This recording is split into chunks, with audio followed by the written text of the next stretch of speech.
Nous connaissons les fauteuils pour seniors, les fauteuils performants, relaxants, etc. pour les seniors, mais il manquait quelque chose à ces fauteuils, c'est une tablette sur laquelle on peut lire des livres, mettre la télécommande. Ben, c'est chose faite avec la tablette française et nous en parlons avec son fondateur, Philippe Lapierre. Bonjour Philippe.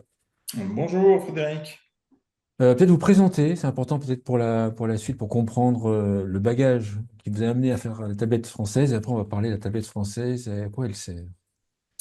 Alors, un parcours un petit peu atypique. Il y a fort longtemps, j'ai fait une formation pour être ébéniste. J'ai ensuite intégré l'hôpital en tant qu'agent de service. J'ai progressé pour devenir jusqu'à infirmier. Ensuite, pendant une dizaine d'années, j'étais infirmier à domicile sur la région lyonnaise. Et un peu plus tard, au bout de ces 10 ans, j'ai monté un magasin de matériel médical dans lequel je vendais des fauteuils justement de repos et de confort pour les seniors.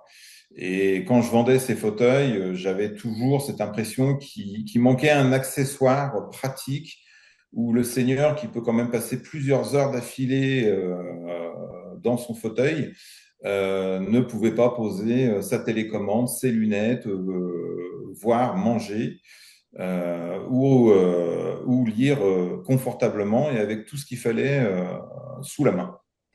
Ça veut dire Donc, qu'en fait, puisque vous étiez dans le matériel médical, vous n'avez pas trouvé sur le marché, comme on dit, une tablette qui vous satisfaisait.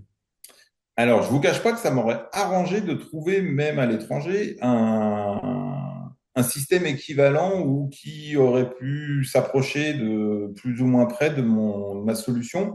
Et malheureusement, après des mois et des mois de recherche, rien n'existe parce que les seules choses qui existent, c'est les tables à roulettes comme celles qu'on met avec les lits d'hôpitaux, qui offrent juste un plateau.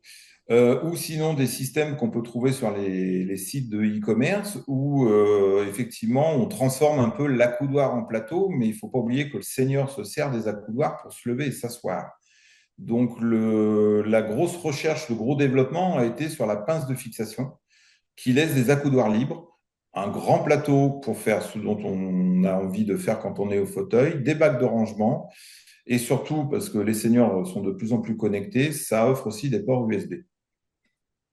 Comment est-ce qu'on crée une tablette de ce type? Enfin, on démarre comment? Parce qu'en fait, il y a des brainstorming, de la réflexion sur ce qu'ils veulent. Est-ce que vous mettez des seniors dans le coup? Enfin, comment ça se passe? Alors, je pense que je suis un senior maintenant, de par mon âge, et puis quelques cheveux poivre et sel. Alors moi, pour la petite blague, moi, ce que je dis, c'est que les seniors, c'est 56 ans. Et l'année prochaine, ce sera 57 ans, d'accord? Ça décale d'un an chaque Ah année. oui, ah bah alors, ça m'arrange que Voilà, vous décaliez dans ce sens-là. voilà. Parce que donc, je ne suis pas senior, mais j'ai des Voilà. cheveux poivre et sel. Comment on en arrive là? On en arrive là en commençant tout simplement en faisant des petits croquis, en analysant les fauteuils releveurs, de voir comment on pourrait, par quel biais on peut trouver un système d'accroche. C'est vrai que je suis parti sur la coudoir, il y aurait peut-être pu avoir d'autres choses, mais c'est compliqué parce qu'il y a une certaine cinétique autour du fauteuil, donc on ne peut pas se fixer n'importe où non plus pour laisser le côté allongé ou relevé libre. Donc on commence par des petits croquis et puis bah, petite expérience d'ébéniste, même s'il y a fort longtemps, on achète un petit peu de contreplaqué et on fait des prototypes dans son garage. J'en ai fait à peu près une vingtaine pour arriver à une solution qui me semblait efficace. Ensuite, il y a l'autre étape où on s'approche d'un designer parce que faire des petits croquis et des bouts de contreplaqué, c'est presque facile. Par contre, designer un objet, là, on atteint un autre domaine professionnel que je n'ai pas. Et puis surtout, designer un objet qui puisse être fabriqué.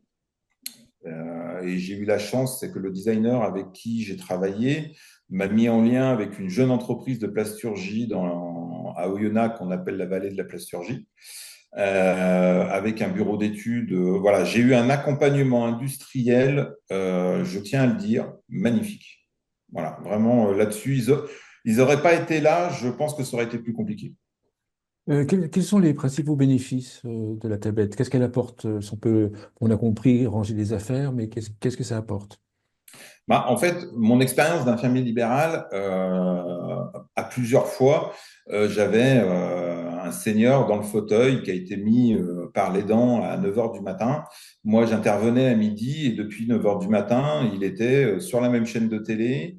Il avait rien à boire, il n'avait pas de la télécommande à côté de lui parce que c'était tout posé et l'aidant avait oublié de tout ramener vers lui. Donc pour moi, ce que ça apporte, c'est une certaine autonomie quand on est au fauteuil. Voilà, c'est surtout ça vraiment l'intérêt. C'est que quand le senior est au fauteuil, il est tout ce dont il a besoin sous la main, sans avoir besoin d'aller se relever et potentiellement risquer de chuter. Comment est-ce que la tablette est commercialisée? Alors, à aujourd'hui, elle est commercialisée en France par un seul biais, qui est le réseau des magasins de matériel médical, puisque c'est un réseau que j'ai pratiqué pendant longtemps et que je connais très bien le fonctionnement et la distribution. Donc, elle est distribuée auprès de 90%, ouais, 80% des magasins de matériel médical. Alors, ils l'ont pas forcément physiquement auprès d'eux, mais en tout cas, ils ont moyen de se la procurer. C'est facile d'entrer. Est-ce qu'il y a quelques petits conseils pour ceux qui nous écouteraient, et qui voudraient développer d'autres produits, puis aller les commercialiser dans ce type de magasin? Est-ce qu'il y a des idées, des conseils? Alors, dans mon parcours, je vais donner une petite expérience. Dans mon parcours, j'ai investi un petit peu d'argent, beaucoup, puisque je suis propriétaire non seulement des brevets, mais aussi des moules d'injection et il y a 17 pièces. Donc, je vous laisse Oui. imaginer que c'est un léger investissement. Avant d'en arriver au brevet, enfin, au brevet, mais surtout aux moules, j'ai fait du porte-à-porte de toutes les centrales de matériel médical avec un prototype à peu près abouti pour présenter la solution et avoir leur retour. Parce que Ah s'ils ouais, m'avaient dit, avant de figer le oui, produit. D'accord. oui, parce que si tout le monde m'avait dit, ouais, bof, c'est pas mal, mais j'y crois pas, je serais pas là en train de vous parler. Voilà. Or, ça a été un accueil, vraiment un très bon accueil de partout. De partout. Et c'est vrai que, alors, pour moi, ça a été facile dans quelques centrales parce que ça fait 30 ans que je suis dans le métier, que je connais les dirigeants. Il y en a d'autres où c'est pas que ça a été difficile, mais quand ils ont vu la pertinence du produit, la plus-value, ça a été derrière très facile. Je peux pas dire que j'ai combattu. Vous voyez, je combats plus là pour l'ameublement. Ça demande de former les différents magasins, parce qu'il y a quand même beaucoup de magasins en France. Ça va vous demander de faire le tour des magasins, ou enfin, ça demande une force commerciale, ou étant donné que la tablette, on comprend assez facilement ce que c'est, elle est, j'allais dire, auto-vendable, enfin, quasiment. Alors, je pensais qu'elle était auto-vendable Oui. et elle est auto-vendable, mais beaucoup, pardon, ont besoin d'être convaincus. Donc, ça demande du commercial, sachant qu'il y a à peu près 2000 magasins en France. Ah oui. Je ne pourrais pas aller voir 2000 magasins.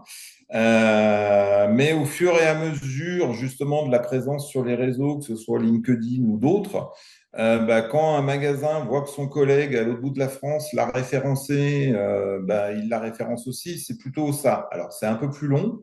Moi, sur la partie sud de la France, je fais un peu de commercial, mais c'est très chronophage. Bien sûr.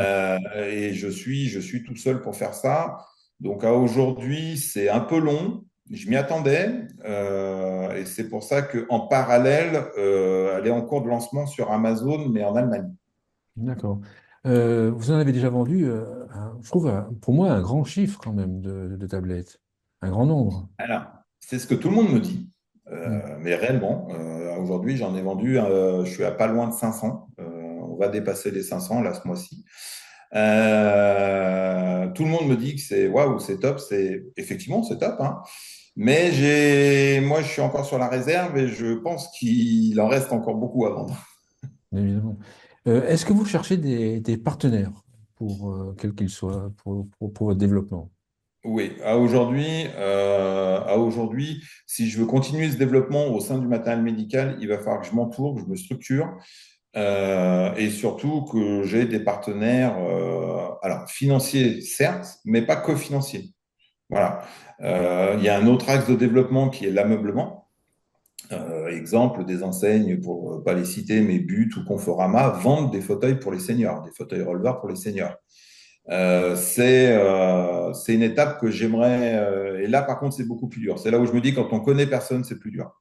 Et c'est-à-dire sortir en fait de la tablette de tout, enfin, uniquement du secteur appareil médical. Aller le vendre dans Oui. des spécialisés non liés à la santé. C'est ça l'idée en fait. Oui, parce que ces antennes, enfin ces magasins, et il n'y a pas que, hein, mais ces magasins vendent des fauteuils pour les seniors, ce qu'on appelle le fauteuil roller. Ils en vendent. Donc, s'ils en vendent, ça veut dire que potentiellement ils peuvent vendre des tablettes. Donc, c'est un secteur que j'aimerais attaquer. Et puis, quand j'ai fait la foire de Paris l'année passée dans le cadre du concours Lépine, où on a eu la médaille d'argent, j'ai eu, donc j'avais des fauteuils et l'après-midi, je travaillais sur un fauteuil avec ma tablette comme support de mon ordinateur. Et j'ai eu beaucoup de demandes de trentenaires, quarantenaires, Oui, pour qui, moi c'est chez juste. eux, trouvaient l'idée très pertinente. Bah, bien Donc, sûr, il y a un second secteur. ça évite de se lever, d'aller, de tenir son livre à la main. Exactement. Là, je pense à ma maman Exactement. d'ailleurs en ce moment. Et voilà. Et c'est là où je me suis aperçu qu'effectivement, voilà, il y a un autre secteur de développement. Et c'est pour ça que l'ouverture du marché de la tablette française et me fait moi-même peur. Parce que je me dis, c'est énorme en fait. C'est énorme. Quand je vois qu'en France, j'en ai vendu presque 500 à les commercialiser depuis début décembre, donc en 3 mois, ça va très vite en fait. Ça va très vite. Et derrière, voilà, j'ai besoin de soutien parce qu'il faut relancer des fabrications, il y a des choses à développer. Je pense qu'on peut améliorer certains points, entre autres au niveau prix de revient. Enfin, voilà. Mais étant un peu beaucoup tout seul, comme on dit, on peut pas être de partout. Donc c'est là où j'ai besoin effectivement de soutien. Moi, je trouve que le nombre vendu, il est... Comme vous me l'avez dit au début, en préparant, j'étais étonné par rapport à un projet. Quand je compare à d'autres sujets, d'autres projets, d'autres produits sur la silver economy, je trouve que c'est un bon démarrage. Oui, parce que en fait, tout le long du processus de développement de la tablette avec l'industriel, enfin, et surtout son bureau d'études, j'avais déjà en tête un prix public maximum à pas dépasser. Donc D'accord. à Prix public aujourd'hui, que vous aviez défini comment en fait? J'allais dire au doigt mouillé. C'est au feeling? C'est par rapport à votre non. expérience? Alors là, c'est peut-être mon aspect ancien commerçant. On sait tous qu'il y a des prix planchers, des prix acceptables et des prix moins acceptables. D'accord. Moi, je fais partie de ces gens où un produit a un prix. C'est-à-dire quelque chose qu'on va trouver de partout à 30 euros et quelque part, je vais le trouver à 10 centimes, il y a un loup. Par contre, si partout je le trouve à 30 et qu'il y en a un qui me le vend à 100, il y a un loup aussi, mais dans l'autre sens. Donc l'idée, c'était ça. Un fauteuil roller, en moyenne, ça se vend, et là je fais une moyenne entre 800 et 900 euros. L'idée, c'était d'être cohérent en termes de Bien sûr, prix c'est ça. pour offrir un produit accessible aussi. À aujourd'hui, on est sur un prix maxi de 229 euros TTC, sachant que plus je vais en vendre et plus le prix public va diminuer, puisque mes coûts de fabrication diminuent d'autant. Donc voilà, l'idée, c'est que d'ici 2 ans, on passe sous la barre des 200 euros, mais Est-ce tout que, en étant fabriqué en France. est-ce que vous pensez que le secteur des établissements pour personnes âgées est un secteur pour vous, pour cette tablette? Alors, je pense peut-être pas forcément aux EHPAD, et quoique, mais on pourrait penser aux résidences services seniors, résidences autonomie. Il y a quand même Voilà, beaucoup. ouais. Ouais, tout ce réseau-là, pareil, c'est un réseau où j'ai pas d'entrée, mais tout ce réseau-là est un réseau effectivement qui est intéressant parce que ça offre quand même un gros plus à leurs résidents. Les EHPAD, c'est beaucoup moins, comment dire, sont beaucoup moins concernés pour deux raisons. La première raison, il faut être classé au feu M1 autant que possible. En coût de fabrication, c'est 2 fois plus cher, donc D'accord. compliqué. Et l'autre raison, on le sait malheureusement tous, les EHPAD n'ont pas non plus des budgets très extensibles. Bien sûr. Donc, voilà, c'est pas forcément un marché que j'irais développer tout de suite. Par contre, les résidences-services, oui, oui, oui, tout à fait. Un point que vous voulez rajouter ou une conclusion à notre échange? Eh bien, écoutez, j'ai été ravi de pouvoir exposer ce projet au plus grand nombre.